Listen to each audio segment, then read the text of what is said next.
Good afternoon. The nearly year-old mystery of the elderly Carlsbad man found dismembered in his own backyard has been solved. A murder warrant has now been issued for his son. It was clear to police immediately that something just wasn't right at this home on Canal Street in Carlsbad. Last December, they got a call from 88-year-old Thomas Allenbaugh's grandson, who lives out of state, saying he'd been unable to contact his grandfather for months. Police say it quickly became clear they were likely dealing with a murder. Days later, they found the dismembered remains of Allenbaugh in 11 different garbage bags, buried in his own backyard. Today, OMI released the autopsy report showing he was the victim of homicidal violence and that the body had been dismembered with a chainsaw. Police say the person responsible, his 62-year-old son, Stephen, whom he lived with.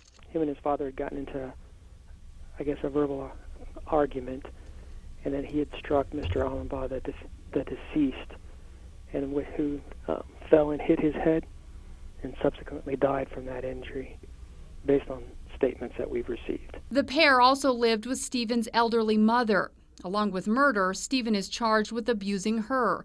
While investigators don't know if she knew the extent of what happened to her husband, she did know he was dead, and they believe the date of death was nearly 1 year before the remains were found.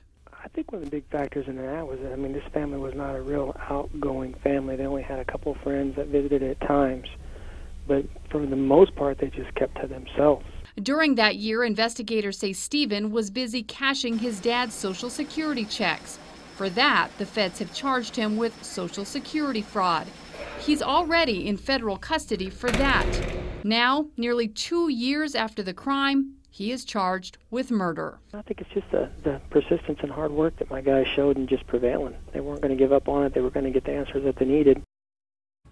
Investigators say Allenbaugh pocketed more than $19,000 of his father's Social Security in the year he was dead.